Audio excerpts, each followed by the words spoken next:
안녕하십니까. 엄길청의 머니 캐리어를 진행하는 글로벌 애널리스트 엄길청입니다.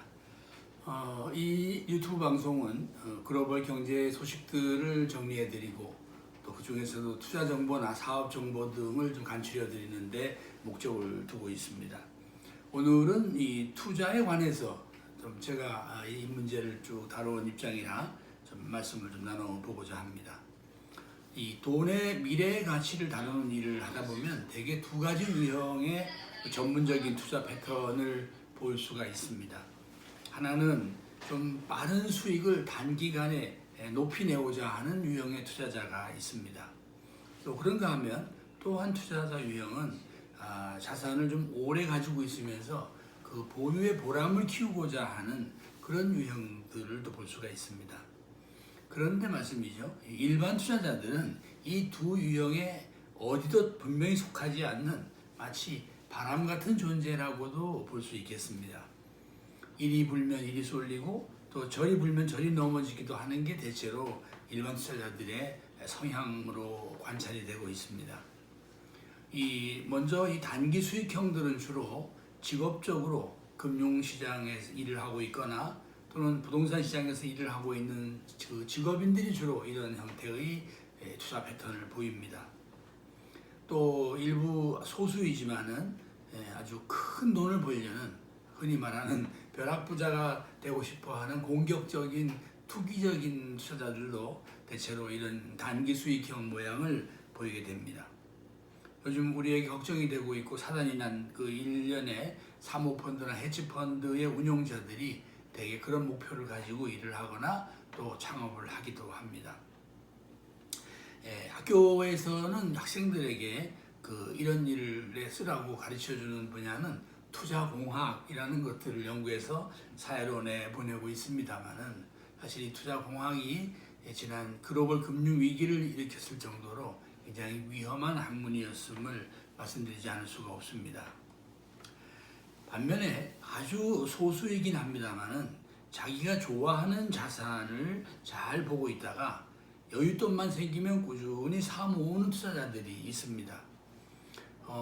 직업적으로 보면 이전 얘기입니다만은 병원장이라든가 또 중소기업 사장 그런 사람 중에는 이런 경향의 투자자들이 과거 제 경험으로 좀 있었습니다. 사실 이런 분들은 투자라기보다는 소장하고 있는 사람에 가깝다 이렇게 말씀드릴 수가 있고, 따라서 이런 고객을 도울 수 있는 방법을 학교에서 가르칠 수 있는 매우 어렵습니다. 선진국에는 패밀리 하우스라 그래서 패밀리 오피스라고 합니다. 패밀리 오피스라고 해서 이 집사 같은 일을 하는 소규모 사업을 사무실을 열어서 이런 분들을 돕고 있기는 합니다만은 아무튼 앞에 있는 단기 수익을 하는 이런 학생들에게는 주로 투자 공학적인 가르침을 줬고요. 또 이렇게 훗날 자신이 모으고 또 지켜온 자산을 가지고 자신의 삶을 보람있게 회고하는 사람들은 다른 말로 투자 미학의 세계다 이렇게 가르쳐 오고 있습니다. 점점 아시겠습니다만은 이제 산업혁명으로 인하여 우리 보편적 인간들이 경제적인 거래를 하거나 경제 활동을 하는 기회는 아마도 줄어들게 될 것입니다. 누가 돈을 주고 노동력을 사려는 사람들도 점점 줄어들고 있어서 요즘은 이미 정부가 국민의 노동을 일부 사주고 있는 형편이기도 합니다. 또 기업이나 개인이 가지고 있던 상당한 경영 정보나 산업의 지식들이 삽시간에 일반에게 공개가 돼서 이제는 그런 정보나 지식도 돈을 받기는 점점 어려워져 가고 있습니다. 사실 요즘 방송을 보시더라도 개인들이 직접 요리를 하지 셰프가 요리를 하고 돈을 받고 이러는 시대는 점점 아닌 것으로 보여집니다. 요즘 이렇게 많은 유튜버들이 활동을 하는 걸 제가 봅니다만 사실 과거에 이런 일들은 기자나 PD들이 직업적으로 해오던 일들인데 이렇게 세상이 점점 개인 미디어로 변해가고 있습니다. 정치만 보더라도 올해 특히 우리나라의 큰 변화이기도 합니다만은 오랫동안 전문 양쪽 당 기준으로 이른바 양당제를 끌고 오다가 최근에 패스트 트랙을 통하여 누구도 정당을 만들고 소수로 정치를 할 수 있는 다당제의 문이 최근에 열렸습니다.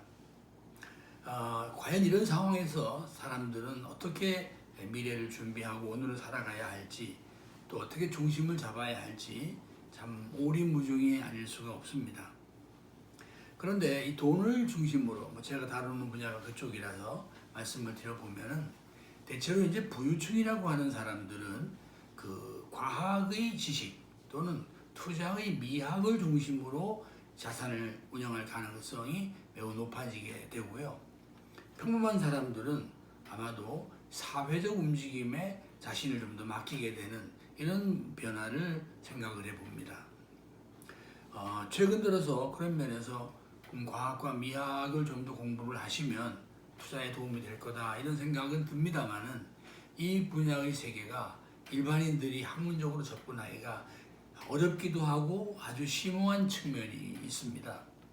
일부 방송에서는 요즘 아주 머리가 좋은 연예인들을 출연시키고 또 뛰어난 천재적인 학생들을 출연시켜서 우리 사회가 과학이나 수학에 대해서 좀 더 이해를 넓히고자 하는 노력을 하고는 있습니다만은, 그것은 어디까지나 몇몇 사람들만이 도달할 수 있는 특별한 지능의 세계라는 면에서 좀 안타까움이 있습니다.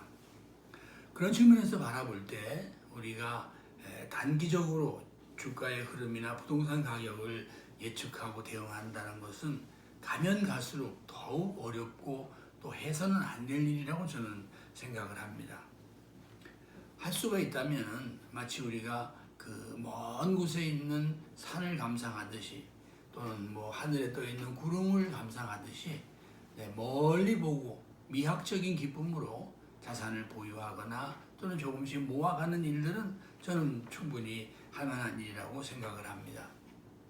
그런데 그러한 일을 함에 있어서 투자자 입장에서 꼭 챙기셔야 할 것은 그 자산을 운영하는 회사가 또는 그 자산 자체가 사회적으로 윤리적인가 하는 문제는 꼭 살펴보셔야 합니다. 최근 들어서 많은 국민연금과 같은 사회연기금들이 휴식을 보유하는 기업들이 많아지고 있습니다. 이전에는 수익만 내면 그만이었지만은 국민 개개인의 삶에 영향을 미치고 있는 기업들이기 때문에 스튜어드십이라 그래서 사회가 국가의 바람직한 쪽으로 회사를 운영하는가, 또 경영권을 소액주주와 또 대주주가 균형 있게 다루고 있는가, 또 환경에 도움을 주는가, 미래 인류에게 기여하는가, 이런 것들을 통하여 감시 기능을 발휘하고 있는 것도 그만큼 윤리가 우리에게 중요해지기 때문에 그렇습니다. 그럼에 있어서 조금 여유가 생겨서 자산을 모으시고 또 돈을 모아 가시는 분이라고 하면 자녀들에게도 윤리학이나 과학이나 미학, 또 나아가서 자연 자체에 대해서 좀 더 깊은 학문적인 이해나 연구에 관심을 갖도록 해주시면 훗날 투자할 기회가 생기면 좋은 지혜가 될 거라고 생각을 합니다. 우리는 점점 이제 일반적인 상품 정보나 투자 정보들은 AI나 빅데이터들이 점점 가져가고 있어서, 여러분이 사실 요즘 가성비라고도 하고 또 나름대로 각 상품을 꼼꼼히 따져보신다고 하지만 이미 그쪽에서 잘 선별되어져서 여러분이 사지 않으면 안 되는 방식으로, 고르지 않으면 안 되는 방식으로 아마 제공될 것이 틀림이 없습니다. 그런 측면에서 볼 때 내가 얼마나 내 스스로 고유한 가치의 세계를 정신적으로 정서적으로 감당하고 다지고 있는가 하는 것이 매우 중요한 점이라고 보겠습니다. 그런 측면에서 AI가 아무리 발전하더라도 인간이 가지고 있는 정신이나 정서의 세계에 도달하지는 못할 거라고 생각이 듭니다. 주식 가격을 보시거나 또 부동산을 사기 위해서 시장에 나가 보실 때 제가 여러 다양한 말씀을 드릴 수는 없습니다만은, 나의 마음의 세계, 정신의 세계에서 내가 무엇을 늘 존중하고 살아왔는가, 또 나는 좀 더 인내할 수 있는가, 또 나는 좀 더 기다렸다가 결정할 수 있는가 하는 이런 문제들을 가지고 투자의 지혜를 함으셨으면 좋겠습니다. 지금까지 엄길청의 머니캐리였습니다.